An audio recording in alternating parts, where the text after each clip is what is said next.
নমস্কার, আমি তশমিনা। নমস্কার, আমি ইন্দ্রাণী। শুরু করছি বিয়ন্ড পলিটিক্স। কাল একটা ডেঞ্জারাস ফিল্ম দেখলাম। অ্যাকশন ফিল্ম নাকি? অ্যাকশন নয়, আবার অ্যাকশনও, আবার ভয়েরও। বাবারে, এত জটিল। গল্পটা কি নিয়ে বলতো? একটা মনস্টার, সে হঠাৎ প্রচুর শক্তি পেয়েছে, আর শক্তি পাওয়ার পরেই সব এক ধাক্কায় এদিক ওদিক উড়িয়ে দিচ্ছে। ও, বুঝতে পেরেছি। তা সব কি দিয়ে উড়িয়ে দিচ্ছে? পেন দিয়ে? ধুস, লেজ আর পা দিয়ে। কিন্তু পেন দিয়ে কেন ওড়াতে যাবে? আরে, আমি যে ফিল্মটা দেখেছি সেখানে পেন দিয়ে সব ধাই ধাই এদিক থেকে ওদিক উড়িয়ে দিচ্ছে। মানে কি যে বলছো? সে আবার কোন ফিল্ম? তেমন ফিল্ম নয়, তবে আবার ফিল্মের থেকে কম নয়। ট্রাম্প বাবুর শপথের দিন ছিল তো 20 তারিখ। সেই দিনে মিস্টার প্রেসিডেন্ট যা করলেন তা ফিল্মের থেকে কম কি? কি করলেন আবার? ধূপ ধাপ সাইন করলেন, এদিকে ছক্কা মারলেন, ওদিকে চৌকা মারলেন, গোটা বিশ্বের মাথায় চিন্তার ভাঁজ ফেললেন। কিসে সাইন করলেন গো? এত কিছু হয়ে গেল। Executive order. সেটা আবার কি? অর্ডারে সাইন করে গোটা দুনিয়ার মাথায় ভাঁজি বা ফেললেন কি করে? এমন সিদ্ধান্ত যা সবার ওপরে। প্রেসিডেন্ট যা বলবেন তাই হবে। এই অর্ডার অনুযায়ী ওদের ফেডারেল সরকার চলবে আগামী 4 বছর। তা কি কি অর্ডার এলো? সে অনেক রকম। এসেই বাইডেন জামানার অধিকাংশ সিদ্ধান্ত বাতিল করে দিলেন। বলে দিলেন ট্রাম্প সরকার পুরুষ আর নারী ছাড়া অন্য কোনো লিঙ্গকে স্বীকৃতি দেবে না, তৃতীয় লিঙ্গের কোনো অস্তিত্বই স্বীকার করবে না। বাপরে, কিন্তু এটা আমাদের কি হবে? মোদিজি তো ডোনাল্ড ট্রাম্পের বন্ধু, নিজের দেশে যাই করুক, তাতে আমাদের কি? অনেক কিছুই। আমাদের শ্বাস নেওয়া থেকে শুরু করে চিকিৎসা, অনেক কিছু নিয়ে কপালে ভাঁজ পড়েছে। সে কি গো? কিভাবে? খুবই চাপের ব্যাপার, নিজেই দেখ। তিনিই বসলেন সিংহাসনে, বসলেন ডোনাল্ড ট্রাম্প। আর বসেই ঝড়ের গতিতে পেন চালালেন। সই করলেন একের পর এক এক্সিকিউটিভ অর্ডারে। বাতিল করলেন বাইডেন জমানার এক গুচ্ছ অর্ডার। সব মিলিয়ে 80টারও বেশি এক্সিকিউটিভ অর্ডারে সাইন করলেন তিনি। ট্রাম্পের এক্সিকিউটিভ অর্ডার। বিশ্ব স্বাস্থ্য সংস্থা থেকে সরে এলো আমেরিকা। ট্রাম্প জানান বাকি দেশগুলোর থেকে বেশি টাকা দিচ্ছে আমেরিকা। চীনের থেকেও বিশ্ব স্বাস্থ্য সংস্থাকে বেশি টাকা দেয় আমেরিকা। সেখানেই আপত্তি। এদিকে কোভিড কন্ট্রোলেও বিশ্ব স্বাস্থ্য সংস্থার ভূমিকা নিয়ে প্রশ্ন তুলেছিলেন তিনি। শুধু বিশ্ব স্বাস্থ্য সংস্থা নয়, প্যারিস চুক্তি থেকেও সরে এলো আমেরিকা। সৌজন্যে মিস্টার প্রেসিডেন্ট। কি এই প্যারিস চুক্তি? গ্লোবাল ওয়ার্মিং এবং কলকারখানার বাড়বাড়ন্তে পরিবেশের বেহাল অবস্থার বিরুদ্ধে বিশ্বজুড়ে দেশগুলির চুক্তি। গ্রিনহাউস গ্যাস এবং কলকারখানার পলিউশন কন্ট্রোল করা এই চুক্তির অন্যতম 2 শর্ত ছিল। সেই প্যারিস ক্লাইমেট অ্যাকর্ড থেকেই সরে এলেন ট্রাম্প। ট্রাম্পের বক্তব্য, এই চুক্তির হাত ধরে মার্কিন যুক্তরাষ্ট্র নিজের শিল্প কলকারখানার ক্ষতি করবে না। শুধু এই 2 ক্ষেত্রে নয়, এক্সিকিউটিভ অর্ডারে মুক্তি দিলেন বন্দীদেরও।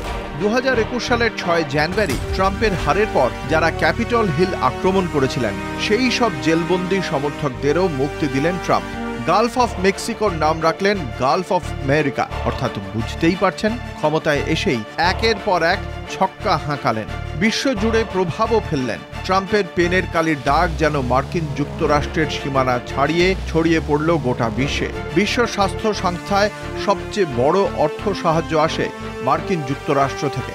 আর ভারত বিশ্ব স্বাস্থ্য সংস্থার সুবিধাভোগী অন্যতম দেশ। টিবি থেকে বিভিন্ন ভ্যাকসিন ড্রাইভ, ভারতের প্রান্তিক চিকিৎসা ব্যবস্থার অনেকটাই বিশ্ব স্বাস্থ্য সংস্থার অনুদান ও সাহায্যের উপর নির্ভরশীল। সেখানে আমেরিকার সরে যাওয়া কতটা বিরূপ প্রভাব ফেলবে তা সময়ই বলবে। বিশ্ব স্বাস্থ্য সংস্থা না হয় বুঝলাম, কিন্তু প্যারিস চুক্তি নিয়ে আমাদের কি আসে যায়? কিছু না। এই যেমন দেখ, শীতকালে শীত পড়ে না, বর্ষাকাল পিছিয়ে যাচ্ছে, সারা বছর গরমকাল মনে হয়। কেন? গ্লোবাল ওয়ার্মিং এর জন্য। তাহলে মাটি খুঁড়ে তেল বার করবে, জঙ্গলের পর জঙ্গল সাফ করে দেবে, শুধু কলকারখানার ধোঁয়া। তোর মনে হয় না প্যারিস চুক্তি আমাদের জন্য অনেক গুরুত্বপূর্ণ? উচিত তো। ইস, কিরকম ধপাধপ সাইন করে দিল। কেন গো?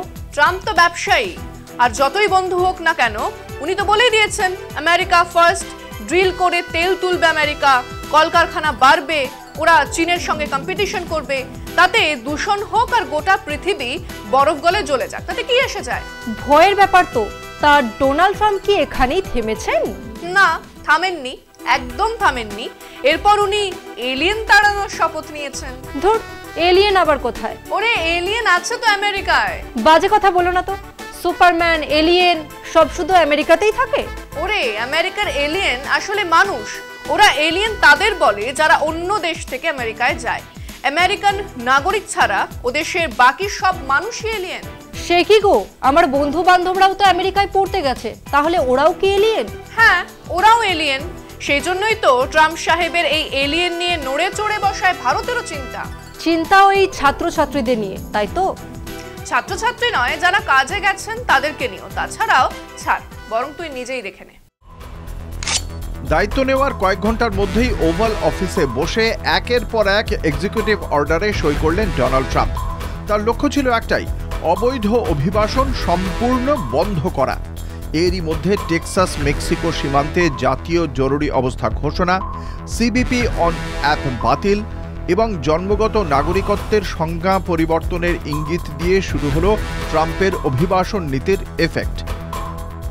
Just a few months ago in a beautiful Pennsylvania field, an assassin's bullet ripped through my ear. But I felt then, and believe even more so now, that my life was saved for a reason. I was saved by God to make America great again. ওয়াশিংটনে উদ্বোধনী ভাষণে স্পষ্ট বার্তা দিয়েছিলেন Trump. এরপরেই তিনি আক্রমণাত্মক সিদ্ধান্ত নিতে শুরু করেন। যুক্তরাষ্ট্রে বসবাসরত অবৈধ অভিবাসীদের সংখ্যা কমানোর পাশাপাশি সীমান্ত সিল করার জন্য প্রতিরক্ষা বিভাগকে নির্দেশ দেন। কিন্তু সবচেয়ে বিতর্কিত সিদ্ধান্ত, জন্মগত নাগরিকত্বের সংজ্ঞা বদলানোর উদ্যোগ। মার্কিন সংবিধানের 14তম সংশোধনের অধীনে জন্মগত নাগরিকত্বের যে অধিকার সুরক্ষিত, সেটি চ্যালেঞ্জ করার পরিকল্পনা ট্রাম্প প্রশাসনের। যদিও এটি কার্যকর করতে কংগ্রেসের 2/3 ভোটের প্রয়োজন, তবু ট্রাম্প সরাসরি ঘোষণা করেছেন যে আমেরিকায় জন্ম নেওয়া অবৈধ অভিবাসীদের সন্তানদের আর নাগরিকত্ব দেওয়া হবে না। ট্রাম্প প্রশাসনের অন্যতম তাৎক্ষণিক পদক্ষেপ ছিল সিবিপি অন অ্যাপ বাতিল। এই অ্যাপের মাধ্যমে অভিবাসীরা সীমান্তে প্রবেশের জন্য আগে থেকেই অ্যাপয়েন্টমেন্ট নিতে পারতেন। অ্যাপটি বাতিল হওয়ার পর হাজার হাজার আবেদন বাতিল হয়ে যায়।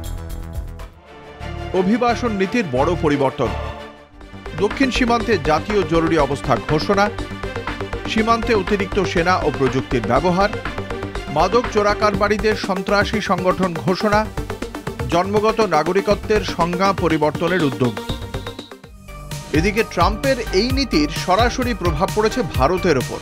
আন্তর্জাতিক সংবাদ মাধ্যম ব্লুমবার্গের প্রতিবেদন অনুসারে অবৈধ অভিবাসনের অভিযোগে প্রায় 18,000 ভারতীয়কে ফেরত পাঠানোর প্রক্রিয়া শুরু হয়েছে। যুক্তরাষ্ট্রে প্রায় 1,40,00,000 অনথিভুক্ত অভিবাসী বসবাস করছেন। এর মধ্যে 7,25,000 জন ভারতীয়। শুধু 2023-2024 বর্ষেই 90,000-এরও বেশি ভারতীয় অনুপ্রবেশকারী গ্রেপ্তার। ইমিগ্রেশন অ্যান্ড কাস্টমস এনফোর্সমেন্ট 18,000 ভারতীয়কে চিহ্নিত করেছে। অধিকাংশ অভিবাসী পাঞ্জাব ও গুজরাট থেকে। পরিচয় নিশ্চিতের পরেই তাদের দেশে ফেরানো হবে। অবৈধ অভিবাসীদের সংখ্যা আরও বেশি হতে পারে বলে মনে করছেন বিশেষজ্ঞরা। কারণ যুক্তরাষ্ট্রে কতজন ভারতীয় বৈধ নথি ছাড়া বসবাস করছেন তার সঠিক হিসেব জানা নেই। তবে এই প্রত্যর্পণের মাধ্যমে দিল্লি ওয়াশিংটনকে বার্তা দিচ্ছে ট্রাম্প প্রশাসনের সঙ্গে বাণিজ্যিক সম্পর্ক যাতে কোনোভাবে ক্ষতিগ্রস্ত না হয়। ট্রাম্পের কড়া অভিবাসন নীতি H-1B ভিসা ধারকদের ওপরেও প্রভাব ফেলেছে। H-1B ভিসা ভারতীয় পেশাদারদের জন্য যুক্তরাষ্ট্রে কাজের প্রধান ভরসা। 2019 সালে 75% H-1B ভিসা পেয়েছিলেন ভারতীয়রাই। তবে ট্রাম্পের সময় ভিসার অনুমোদন হার কমে আসে। ট্রাম্পের নীতি একদিকে যেমন অবৈধ অভিবাসীদের জন্য কঠিন চ্যালেঞ্জ তৈরি করেছে, তেমনি দক্ষ পেশাজীবীদের জন্য যুক্তরাষ্ট্রে কাজ করার স্বপ্নও জটিল করে তুলেছে। 18,000 অভিবাসীর প্রত্যর্পণ শুধু একটি সংখ্যা নয়, বরং এটি দুই দেশের অর্থনৈতিক এবং রাজনৈতিক সম্পর্কের নতুন ইকুয়েশন। তার উপরে যে সমস্ত ভারতীয়রা আমেরিকায় যান তাদের পরবর্তী প্রজন্মের কথা ভেবে তাঁদেরও আর সেই আশা নেই। আমেরিকার মাটিতে সন্তান হলেও নাগরিকত্বের আশা নেই। সব মিলিয়ে এনআরআইদের চোখে মুখে এখন আতঙ্কের ছাপ। কেন ভারতীয়রা আমেরিকা যেতে এত আগ্রহী? কিসের স্বপ্ন? ওদেশে পড়াশোনা ও চাকরির সুযোগ আছে অনেকটা। ওদেশে দিনমজুরিও মানুষ অনেকটাই পায়। ওদেশে পরিশ্রম করলে সহজে টাকা পাওয়া যায়। সবচেয়ে বড় কথা, দ্য গ্রেট আমেরিকান ড্রিম। ঝুঁকি নিয়েও কেন এই আমেরিকান ড্রিম? কিসের ড্রিম? ওই যে বিদেশে সুযোগ বেশি, আমাদের থেকে জীবনযাত্রার মান অনেকটা ভালো বলেই তো সবাই সেখানকার স্বপ্ন দেখে। ভালো ভালো ছাত্রছাত্রী সুযোগের আশায় দেশ ছেড়ে দিচ্ছে। এতে তো আমাদের দেশেরই ক্ষতি। তাহলে আমাদের দেশের মেধা বিদেশে পালিয়ে যাচ্ছে। একদম। ব্রেন ড্রেন বন্ধ করতে না পারলে আমাদের উন্নতির স্বপ্ন অন্য দেশের সাফল্যে পরিণত হবে। স্বয়ং মোদিজি এ নিয়ে বলেছিলেন। তারপর কাজের কাজ। ওনার কথাও তোর ওই অদ্ভুত ফিল্মের মতোই, বাস্তবে হয় না। হলে আজ এত ভাবতে হতো। আর 1 বছরে 1 লাখের কাছাকাছি ভারতীয় বেআইনি ভাবে আমেরিকা চলে যেতে চাইতো। লজিক্যালি ভেবে দেখতো।